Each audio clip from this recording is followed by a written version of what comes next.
Hello and welcome to another classic WoW Professions Goldmaking video, where we cover how to make gold with specific professions.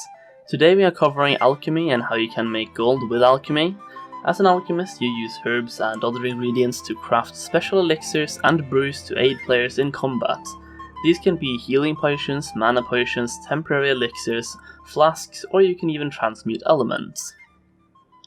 It is important to understand that in order to maximize your gold making as an alchemist, you want to do a bit of everything. Sell potions, sell flasks, and sell elixirs. Let's say a person is raiding. For one raiding night he might need 3 flasks, 20 healing potions, and 20 fire protection potions. It is important that you don't just focus on selling the flasks, but the potions as well. Since he is only buying 3 flasks and 20 potions, potions will be selling more. It is also important to understand that you have potions for everything, and literally anyone might buy them. Some potions increase your main stat, which will be used in PvE. Some potions will allow free casting or immunity to stuns, or even grant temporary invisibility. Those will be highly desired in PvP. Healing potions will also be desired by people doing dungeons, raids, and even people out there just doing casual stuff, or even levelers. It is also important to understand which flasks will be of demand at which point. For example, greater fire protection will be on high demand once people start raiding Molten Core. When it comes to certain recipes, especially the flasks, they might be hard to obtain, and therefore the first few people that get them will be swimming in gold, whether they sell the recipe or learn the recipe and craft the flasks. I will now talk about different recipes that you should focus on getting as an alchemist.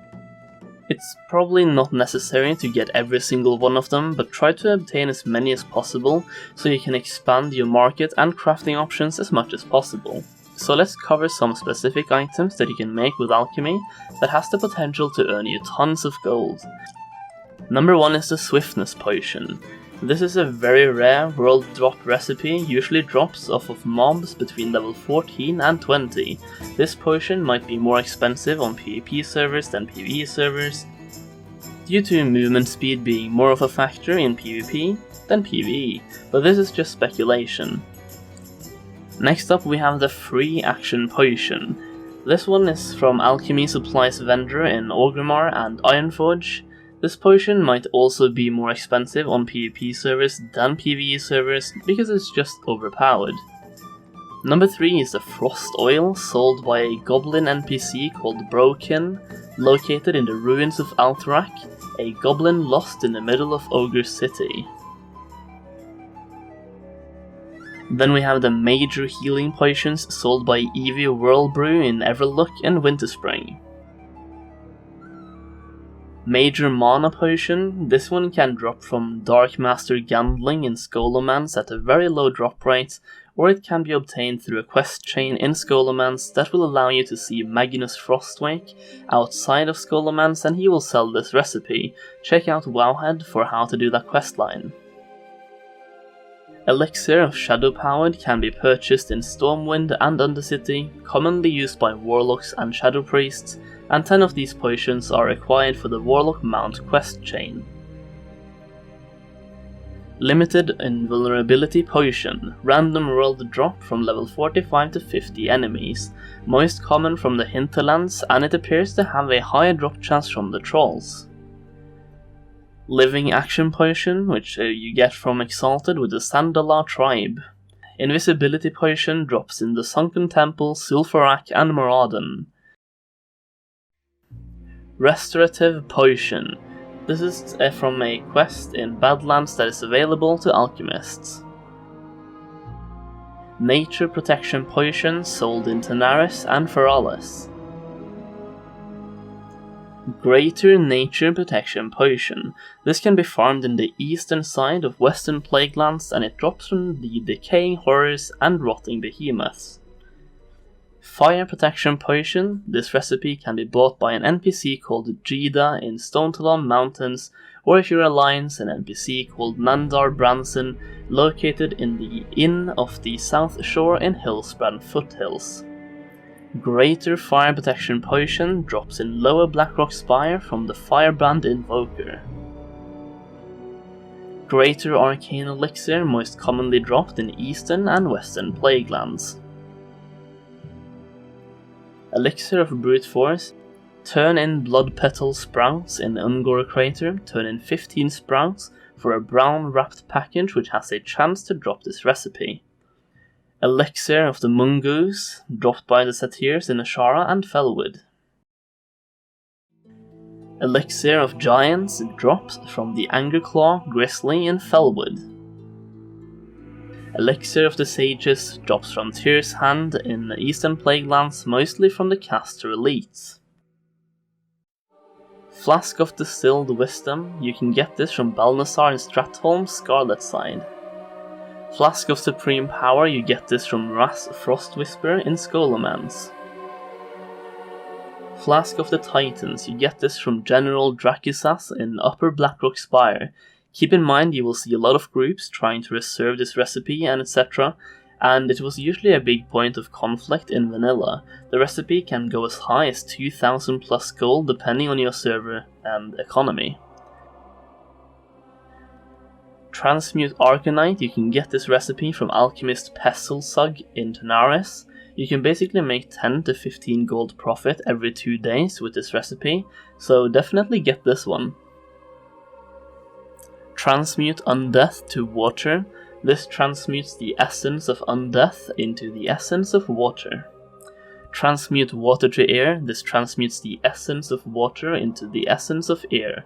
This recipe is also sold by Magnus Frostwake, the NPC, you can see once you complete the Scholomance quest chain explained earlier. Transmute Elemental Fire. This is a world drop most commonly dropped by the undeads in Scholomance and Stratholm. As an alchemist, you have the opportunity to make daily transmute, which can basically earn you 3 gold every day. Some people might even give you materials plus a fee to transmute for them, in case you don't have the materials to make the transmute yourself.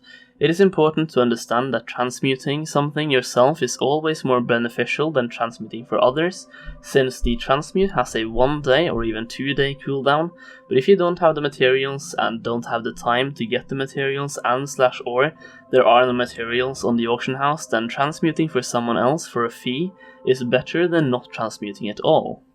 You can also see that you have a wide variety of recipes that you can grind for and make a ton of different elixirs, flasks and potions. Things to think about here is the gold making potential obviously, but also how many players will be grinding that recipe and how many players will be trying to make and sell that flask. For example, if Flask of the Titans sell for 50 gold each, but it's really difficult to obtain and a lot of people are going for it, and Swiftness Potion sells for 50 silver each, and is very easy to obtain and not a lot of people are farming for it or selling it, it might be more worth it to try to obtain the Swiftness Potion recipe and sell lots of that one instead. Think smart. You can also see that many of the recipes in this guide require materials from fishing, so picking up fishing could be a good idea. Some recipes, and especially Transmute, also require gems, so having mining either on your main or your alt character could also be a good idea. Basically, alchemy pairs well with herbalism and fishing, and alternatively mining as well. As an alchemist, I would say you have 3 different ways of making gold. Number 1, craft popular potions or flasks whenever they're in demand. Number 2, run dungeons or raids early to grab rare recipes and make bank by controlling the market. And number 3, transmutes. I would say this profession counts as the jack of all trades because you have the option to make tons of gold in the beginning of Classic by farming rare recipes and crafting them for huge profit, and then get a steady flow of gold income all throughout Classic by selling potions or flasks, and doing Arcanite transmutes or even selling your transmute cooldown. It is also a great way of making gold long term, especially if you have a few alts, since you can pick up and level alchemy on each alt character, and it will pay off over time as you can simply sell your Arcanite transmute on each alt, which only takes you a couple of seconds per day and you'll make 5 to 10 gold profit per craft. So there it is, my alchemy gold making guide. I decided not to rank the potions or flask crafts in terms of how much gold they make, because prices might vary a lot from server to server. Free action potion, for example, will probably be way more expensive on PvP servers than PvE servers, and certain potions and flasks will only be in high demand during certain phases of Classic. For example, Fire Protection Potion will be on high demand during Molten Core and Onyxia, but not so much in Naxxramas. Other potion or flask prices might vary depending on how many people on your server has the recipe, and how many people farm the specific materials needed for the specific craft.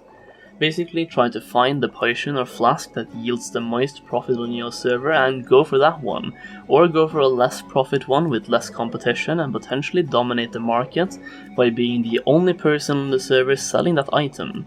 The opportunities are endless. I hope you enjoyed this video, and I hope it gave you some ideas about how to make gold with alchemy.